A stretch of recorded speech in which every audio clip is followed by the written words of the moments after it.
She was dropped off at about 5:30 in the morning, and then she disappeared. Nobody has heard from her since. Usually, not a big deal. All right, adults go missing sometimes because they just want a timeout. She did drink. She was possibly an alcoholic. My girlfriend, it was like a week ago. She's been missing since Monday. They're trying to locate her right now. We blew her phone up, never did get a hold of her, never got a response. As each day went on, I got more and more concerned. Nicole and I drove anywhere we could think of in Council Bluffs looking for her. 911, what's the address of your emergency? There is a dead body on the side of the road. And so she was just dumped out there, and it's an area, honestly, where they dump trash. That was a terrible day. Terrible day. We received the information from the medical examiner that we have no cause of death, no manner of death. We can't charge a homicide because we can't prove a homicide occurred. One of the family members said, well, what if we got a second opinion? You have reached the office of Dr. Michael Bodden. They get Dr. Bodden. Of all the doctors, they get probably the best in the world.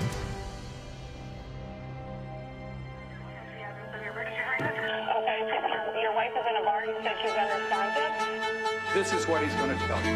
How to get out of that situation. And I grabbed the gun. Trying to find the first place to put a body. No, sir. The only thing they could do was kill him. You want to say anything? We, the jury, and to find the defendant.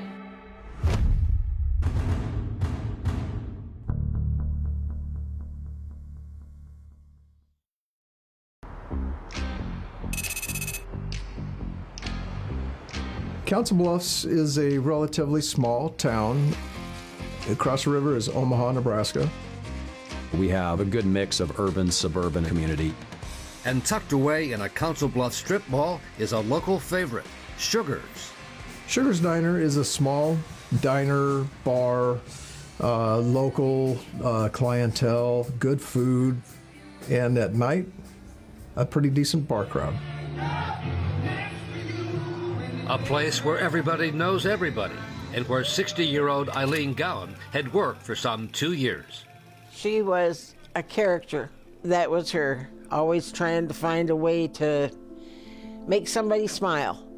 She liked working at Sugar's. She got there really early in the morning to clean the place. Then she would get cleaned up and go and waitress then.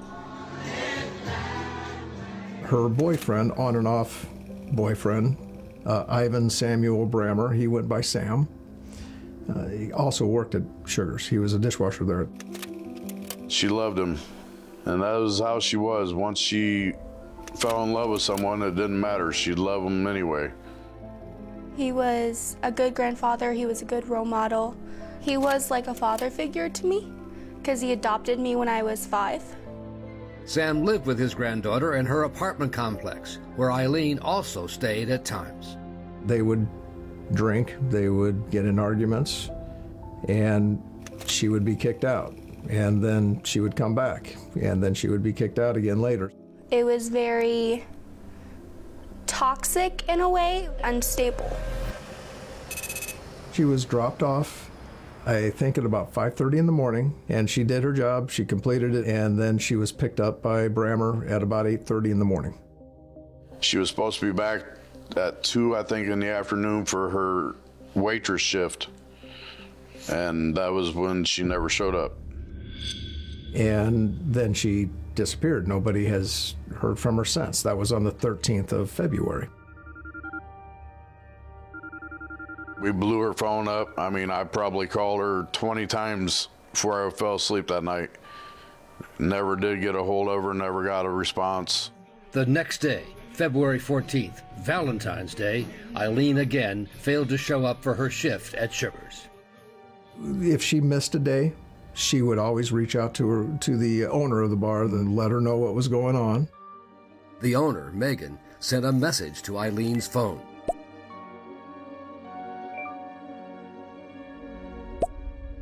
Megan initially thought, she's drunk, this is not like her. Megan showed us the text from my sister. That wasn't from her. That's not how she would talk. It's not what she would do. On the 14th, we went and filed a police report of missing persons that night. Usually, not a big deal. All right, adults go missing sometimes because they just want a timeout. No, you don't. Hey, did you find your heart at? She did drink. She was possibly an alcoholic. So the police basically just told us that she was an adult with no mental health issues and that she could just go off the grid if she wanted to. Didn't feel like they were taking it seriously at that point. As each day went on, I got more and more concerned and more worried, and I just knew that I couldn't sit back and wait for them to tell me what the outcome was. Nicole was really the one trying to drive the train. This is something that needed to be taken seriously because this isn't just mom needs a break. And then we had a big snowstorm. Roads completely snow covered, visibility is under a mile, and I can verify that for you right now. So it kind of made it hard to go out and physically look for her, but we did. Nicole and I drove anywhere we could think of in Council Bluffs looking for her, in places that she may be hanging out or friends that she may be with. As we got deeper into it, then it became very evident that there was much more to the story that we needed to find out. And police decided to bring Sam Brammer in for questioning. I'm the sergeant that you talked to on the phone. My name's Ted Roberts. I'm a sergeant. You got the phone with you? Yeah. Initially, they're focusing on Sam. Not even that they're really suspicious about him. They just want to get a story. And obviously, he's seen on video picking her up at 8:30 in the morning. Sorry. You got the phone with you? Yeah. Said that I was the last person seen her alive. I didn't say that. Yep. I didn't say that. Yes, you did. Yeah. Yes, you sure did. I said you were the last person that saw her before she went missing. So that's why it was important for us to talk. We're not assuming bad, foul play at this point. They're just trying to track down her whereabouts. I mean, basically, we got a crazy deal here where, Eileen is evidently, her family and everything else, she's never done this kind of thing before. She's never just, took off and gone. They all know. What she does is she comes to me. She's moved in with me 4 or 5 times. But usually when she moves in with me, she stays away from home. She had said the last time that they broke up that she would never, ever have anything to do with him again. Not only was he physical with her, he said things very hurtful. Eileen, I met her like 2 years ago. She's a real sweet person, but she has that alcohol problem. Well, I made my mistake. I thought I could change her. Can't be done. You know what I mean? Sure. We're in a situation where we don't want to threaten him. We want him to work with us. We want to find Eileen. So, if you could, I just need to know what went on Monday morning. What happened Monday morning with you? She texted me. Okay. And wanted to know if I would come and get her.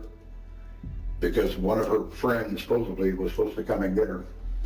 And supposedly they ran out of gas. And I pulled up, she gets in the truck. We take off, right out to this, can't remember the guy's name now. He said he took her to a gentleman named Mike Brockman, who lived about 2.5 miles north of Sugar's Diner. Mike Brockman he's a patron of Sugar's Diner, a longtime patron. Eileen, one evening, mentioned that she had no place to stay. And Mike Brockman, he offered, a space in his apartment for her. That's where she was staying. And dropped her off there. Then I left. She felt safe with Sam, obviously, otherwise she wouldn't be calling him. And then, wasn't too long after that is when she called me. I think she was at my house knocking because this guy raped her. Okay. Now that's true. Raped her when? That night. I want to say 3rd or 4th day, I knew that it wasn't going to be a good outcome. I wanted to find her, and whether it was alive or dead, I just didn't want her out there alone anymore.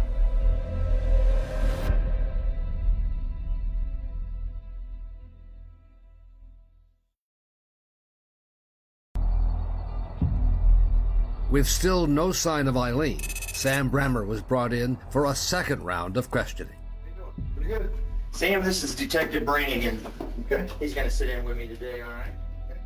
As Sergeant Roberts began developing more information, he started to question whether this really was a missing persons case and asked me to help him out with the case. The problem with his story is it couldn't be confirmed. Public Works has traffic cameras positioned throughout the city, and some of the video that we did locate didn't match his story at all. Like when he should have been dropping her off at Mike Brockman's residence, he was actually traveling west on Gainesville. So if you could do me a favor and just kind of go through that timeline again. I'm not too sure on the timing. Okay. We explained, well, we can't confirm your story that you went straight to Brockman's residence, and then he changed his story. So, but she didn't want to go home right away. And she wanted to stop at her mom's house. I stopped at her mom's house. She was there between 8:30 and 9 o'clock in the morning. She had left her safe and her money in my apartment, right around $1,200, I think. And she left carrying what looked like some type of suitcase. It was the safe. Okay, so I took her home. Okay. He says that's when he took her to Brockman's residence. He didn't. He lied. We had the picture showing him going toward Nebraska at 9:30. We got a small little snafu over here we need to talk to you about, okay? We checked some of our cameras, and we have your truck going westbound at 9:28 a.m. going to Omaha. So you didn't go home, you went over to Omaha, it looks like. Do you remember what you did, or you saw? I don't remember going to Omaha. Where'd you go? I told you I went straight home. I don't remember going to Omaha. Well, the camera doesn't lie. It's your truck and it's your license plate number. And then 1 hour later, you're coming back from Omaha, and you're going eastbound coming back into Council Bluffs. 1 hour later. I don't remember going to Omaha. Where'd you go? I went straight home. Okay. I know I wasn't that drunk. We know that she's still in that truck. She was slumped and possibly had something over her head. I don't know if she was dead. She could have been. She could have been unconscious. We did locate video at the Burger King. He went through the drive-thru. Hey, choose Burger King. How may we help you today? It's not the greatest video, but it was significant. And you could see Eileen on the passenger side, still unnatural. That tells me something happened. Whatever story Bramer gave, and he changed his story about 4 times, it always ended up with back dropping her off at Mike Brockman's. And, she got out of the truck. When she got out of the truck, she walked in front of her truck, and that's when I went straight, turned around, and came back. Okay. However, we know he never got to Brockman's. I mean, everything that we could verify for Mike Brockman was verified. Everything we could verify for Sam Bramer was not verified. We knew that he was not telling us the truth. Why he was not telling us the truth, we needed to determine. You have to remember at this point, our motivation simply is to find Eileen before something tragic happens. We're still holding out hope that she is alive. I ended up going to the apartment where he lived, and I knew that Sam knew from that minute when I asked him, "What'd you do to my mom?" And he just looked like he had seen a ghost.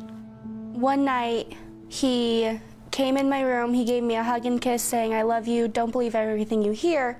And then he told her he was going to see his deceased wife, Emily's grandmother. He started to tell me how he was gonna kill himself. He was gonna kill himself to see my grandmother. And So I called 911 and they went out and looked for him. 43, I want to be out with it at Kickers. Iowa plate, Charles, Ida, X-ray, 881.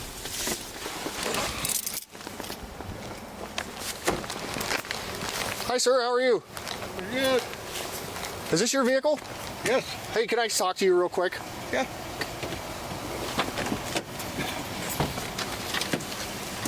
Do you have any weapons or anything on you? No. Hey, can you keep your hands out of your pockets? Yeah. Thank you. We were called to check your well. Again, I haven't patted you down, so I just don't want you to reach in your pockets for weapons or anything, but we were called to check your welfare. Okay, I think you talked to your granddaughter earlier, and she was concerned about you, some of the statements that you made to her. I'm here for you, man. Tell me what's going on. Why are you feeling the way you're feeling? My girlfriend, it was like a week ago, me and her broke up, and she moved in with a guy, and apparently he raped her. How did you find that out? She told me. She texted me. Okay. And she's been missing since Monday. They're trying to locate her right now. Okay. So what comments did you make to your granddaughter that would be concerning this evening? I just told her I'm going to go out and have a couple of drinks and I love her. That's it. Okay, did you mention something about seeing Grandma tonight? What's that? Did you mention something about seeing Grandma tonight? No. I would like for you to talk to somebody tonight. I would like for you to talk to a medical professional. To who? To a medical professional. Yeah. About what you said to your granddaughter, which is concerning enough that there's now 3 or 4 police officers standing here talking to you. Yeah. Okay, let's walk on over to the cruiser, sir. You can finish your smoking your cigarette, but like I said, we're going to go for a ride here anyway, so. What am I under arrest for? You're not under arrest, sir. Nope. This is clearly, it's just because of the statements you made. It's basically what we call a transport for medical purposes. For psychological purposes, you need an evaluation is all, okay? Now, like I said, if you refuse to go with us, then it'll be an emergency committal and you'll be up there for 72 hours, all right? But like I said, if you're making statements to harm yourself to family members... Well, I would never do that. Well, that's not what was said, okay? So There's probably a really good reason why he wanted to end his life, or at least was threatening to end his life. We need to find that reason, and we need to find Eileen. Transferring one adult male to Jenny.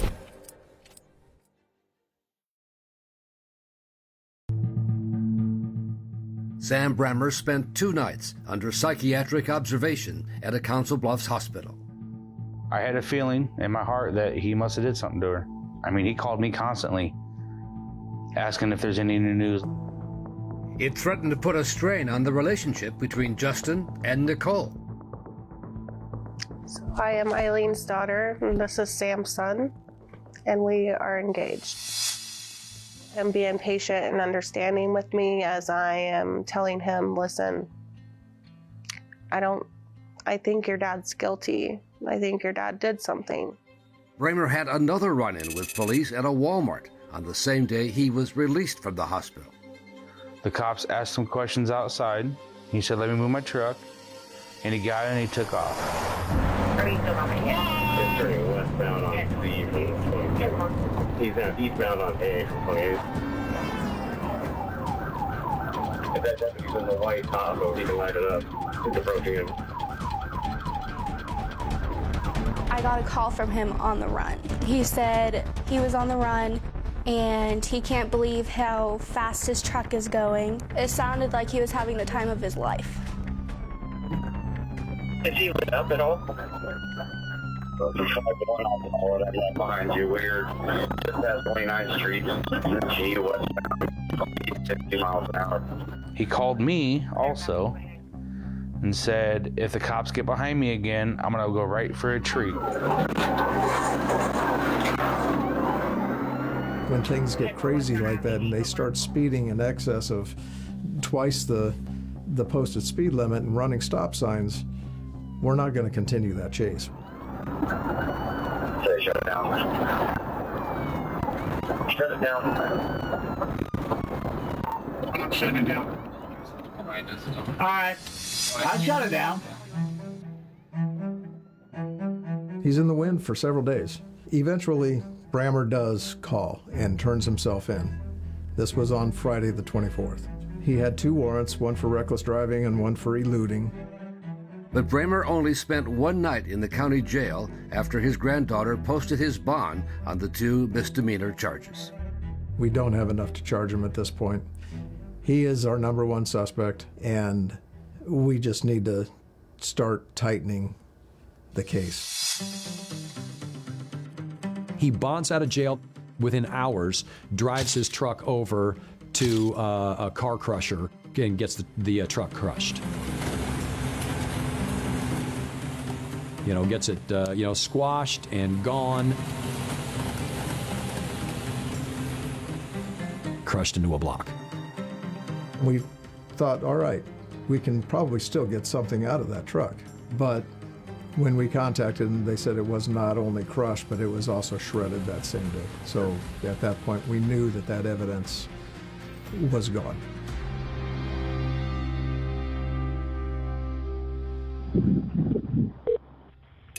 What's the address for your emergency? I don't really have an address. We're off the exit of Crescent, Iowa, over by a public shooting area. What's going on? So we're driving down the road to go shooting or whatever, and there is a dead body on the side of the road. Male or female? It's female for sure. She was obviously in, early to moderate stage decomposition. She was fully clothed, and in fact, she was fully clothed in the clothes that she'd been seen on all of these videos on the 13th. And so she was just dumped out there. And it's an area, honestly, where they dump trash. It was oddly kind of a relief in a way because it told us that we knew we didn't have to wonder, but it was, of course, tragic to know that she was gone and in a horrible way and just dumped. I was heartbroken. I couldn't speak to the detective anymore. I just lost it. That was a terrible day. Terrible day. At this point now, it's a death investigation, right?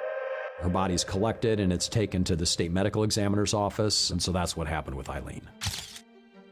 The results came back. Cause of death, undetermined. Manner of death, undetermined.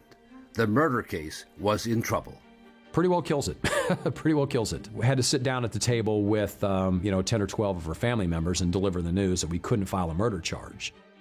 None of her injuries that were blunt force were sufficient to have caused death in this case. I encouraged him to charge anyway. We, as a family, we would support that, and win or lose, at least we would try. I will tell you how this case goes. I will charge it. The defense will move for a judgment of acquittal because we don't have a cause of death. The judge will sustain that judgment of acquittal, and the case is over and the case is dismissed. And we'll never be able to file that case again. And so we talked to the family, told them this is what we're going to do. We're going to charge him with abuse of a corpse. That's a 10-year possible felony. And then we had theft because we knew that she had $1,200 in a safe and he had deposited $1,200 in his bank account. And so we had a felony theft charge that we could file against him. And the family was very, very upset. And ultimately, one of the family members, and they'd said, well, what if we got a second opinion?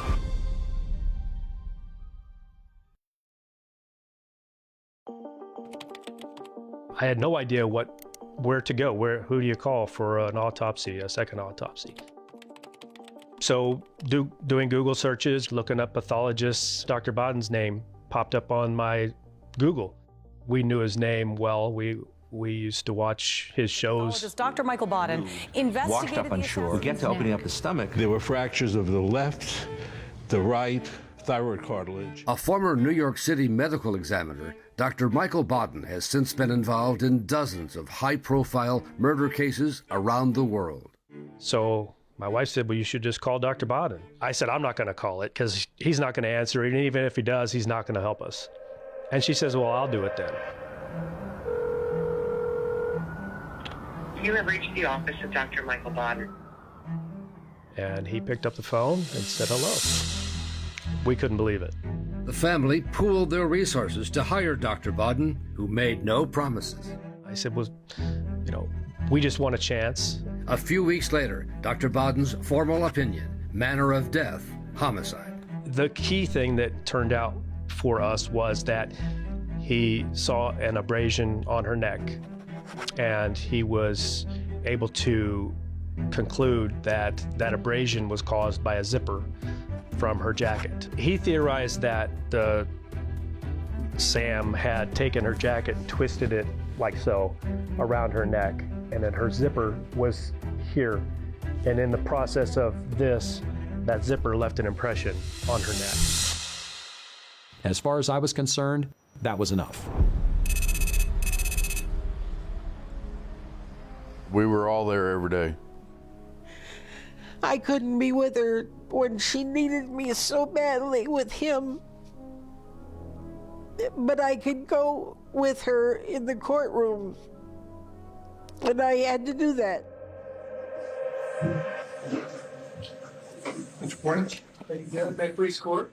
This case is about jealousy. It's about anger. It's about control. It's about a man who for 2 weeks had no concern about Eileen being missing. Why? Because he already knew she was dead. He took $1,200 of her cash and her phone, hid and moved her deceased body to a remote location, dumped her in the ditch like she was a piece of trash. At the end of this case, I'm going to ask you to hold the defendant accountable for his actions. You will be firmly convinced that the state proved this case beyond a reasonable doubt. I ask you to find the defendant guilty on all charges.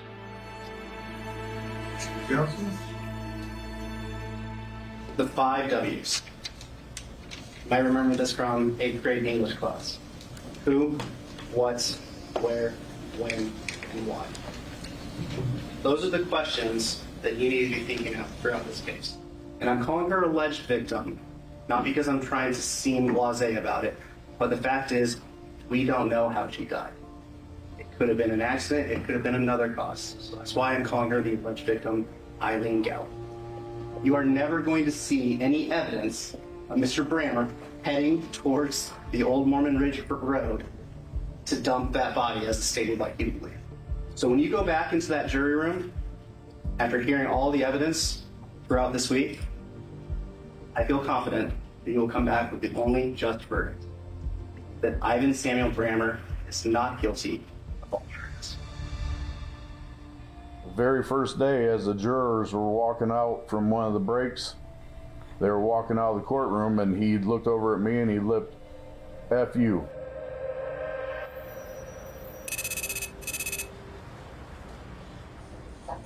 State would call Emily Brammer. You swear or affirm the testimony about to give the truth, the whole truth. Brammer's granddaughter Emily was a key witness for the prosecution against the man who had raised her as a father. I knew I had to do it, but it was really, really difficult too. From my standpoint, he's not my father, he's not my dad, he's not anybody. He is literally a stranger to me.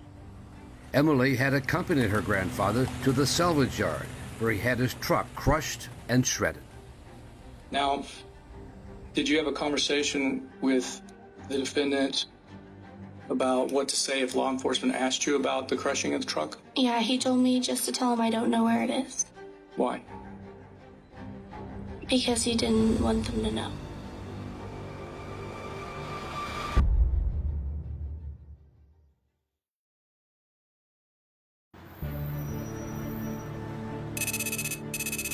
My name is Kelly Cruz. And how are you currently employed? I am an associate state medical examiner. It was Dr. Cruz who had found that Eileen Gowan's cause of death and manner of death were undetermined. So that was honestly what I believed was our biggest challenge. Are you familiar with Dr. Bodden? I am. You understand that he found the cause of death due to traumatic asphyxiation? I did. And a manner of death homicide? Yes. Were his findings, they're not excluded by your autopsy, are they? No. All right. You just don't believe, you have a different confidence level, and you're saying, I don't have an opinion that rises to that level, and he does. So is it fair to say that's your disagreement in this case? Yeah, it's a differing medical opinion. That's all I have for you. Thank you. Cross? Yes, Your Honor. Thank you. Good morning, Dr. Cruz. Good morning. Did you have an opinion in the case of Eileen Gowan to a reasonable degree of medical certainty as to her manner of death? No, I did not. Did you have an opinion as to a reasonable degree of medical certainty as to Eileen Gowan's cause of death? No, I made it undetermined. And you ultimately disagree with Dr. Bodden's findings as to manner of death and cause of death, is that correct? Yes. No further questions.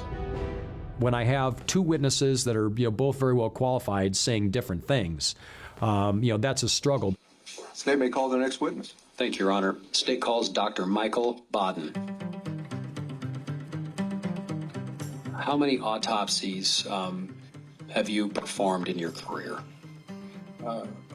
More than 20,000. The prosecutor made sure the jury knew about Dr. Bodden's distinguished background as a medical examiner. I was involved in looking into the death of Kobe Bryant, yes. And George Floyd up in Minneapolis? Did a second autopsy, yes. Oh, Dr. Bodden was wonderful. He's a gentleman, and he's so smart. So do you have an opinion as to cause of death? Yes, I do. And what is that opinion? My opinion, as I expressed in my opinion letter, was traumatic asphyxia due to neck compression. And do you have an opinion as to manner of death? Yes. And what is your opinion? Homicide. Okay. Is it your opinion that zipper is consistent with an injury that you see on her neck? Yes, I think these teeth made those marks on the neck.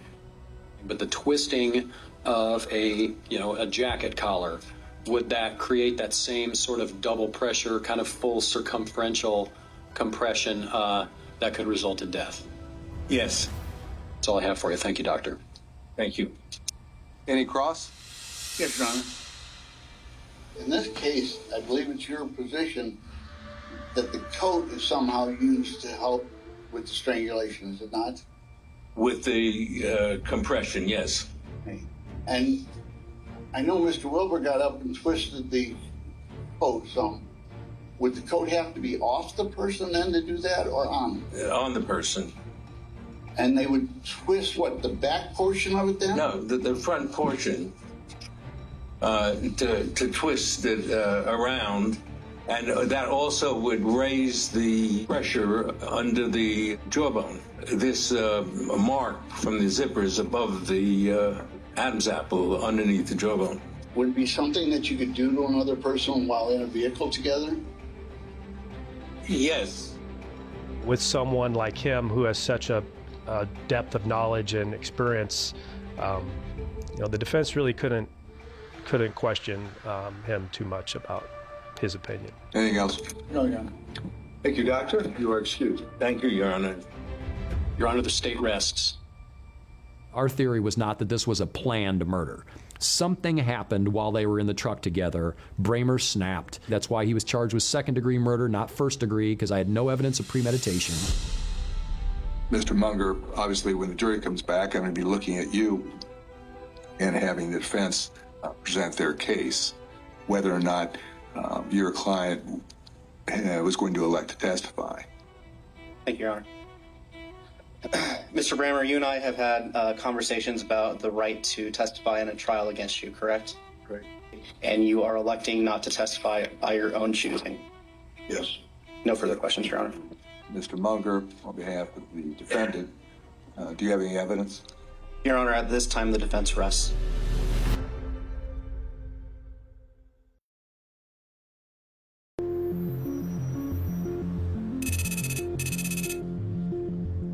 Prosecutor Paul Forte is now delivering the state's closing argument, so let's go right into court. The defendant dumped Eileen's body in a ditch in a remote location where not likely to be found for a while. And at the same time, the entire time that law enforcement, friends, and family are searching for his body, or her body, he is lying to law enforcement. He is not helping them find her. He's doing the exact opposite. He's throwing off the scent. He's making it more difficult to find Eileen. Dr. Cruz says the body just doesn't tell me enough. Dr. Bodden, on the other hand, he believes the body tells a different story. He's done over 20,000 autopsies, and he's also done hundreds of asphyxiation cases. You have two opinions. There's actually three opinions, and it's the most important one. It's yours. Ladies and gentlemen, this is now the opportunity for the defense to provide you their final argument. Mr. Munger?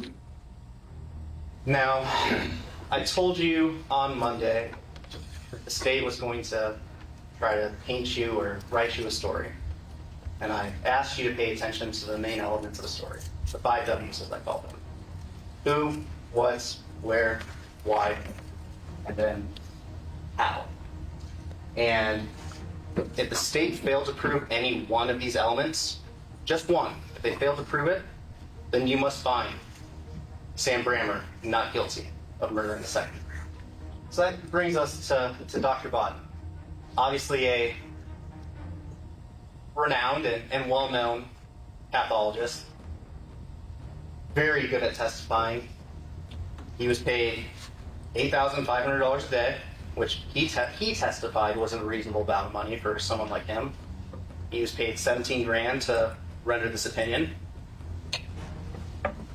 And do you think that Dr. Bodden would have been brought in if he had the same opinion or agreed with Dr. Cruz's opinion? But the state is trying to tell you that Eileen Gown was unconscious, unmoving in the vehicle at the Burger King drive-thru. Would it not have been nice to have heard from the Burger King employee who was in that video? He was kind of bopping around. He wasn't screaming, "Oh my goodness, there's a dead lady in my drive-thru. She's bleeding from her head. She's got bruises all over her face. She's got a tooth knocked out." No. We didn't hear any of that. And when you go back in that jury room, you have to be firmly convinced that Sam Brammer committed these crimes. Firmly convinced. Beyond a reasonable doubt. And I submit to you that you should fill out on each count that he is not guilty.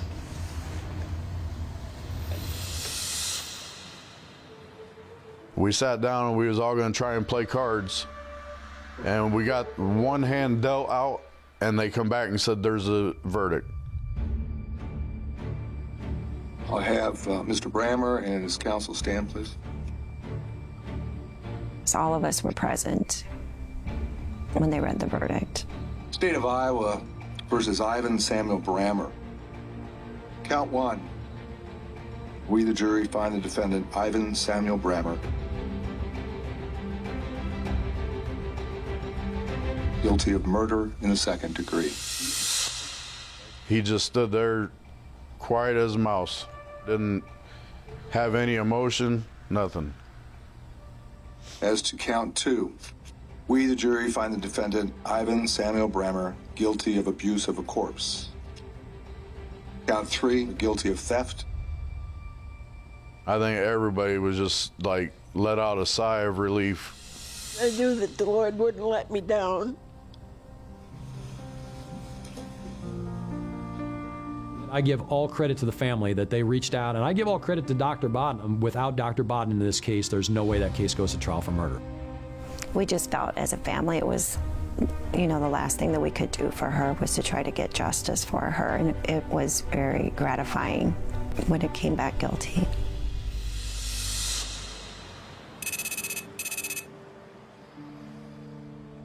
Counsel, are you ready to proceed with sentencing? Yes, Your Honor. Your Honor. Thank you, counsel. Mr. Brammer, this is your opportunity to tell the court anything you wish to state with respect to sentencing. Anything you wish to say? Nothing, Your Honor. Yeah, I've got several family members that wish to address the court, Your Honor.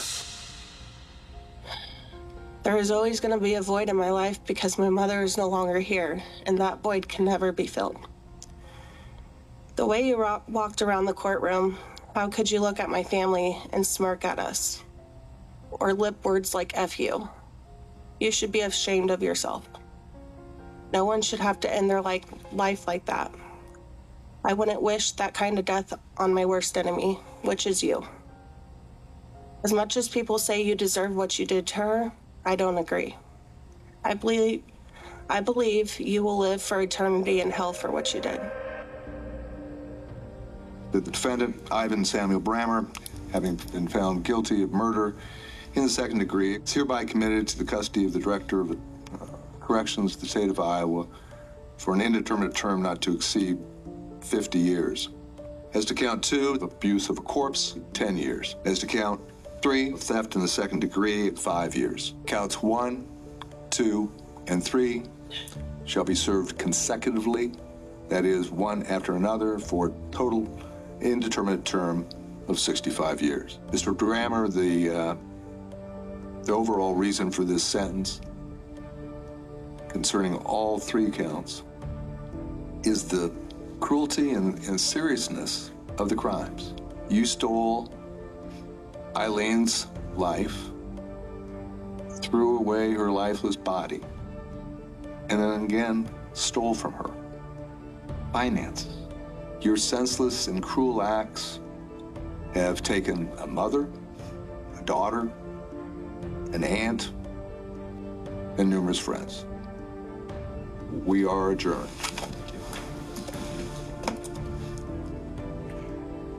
Someone like him doesn't belong in this society anymore. He's long gone. I mean, the man's 62 now. You do the math, unless, I mean, he'd be 90-something before he's eligible for parole. He'll never get out,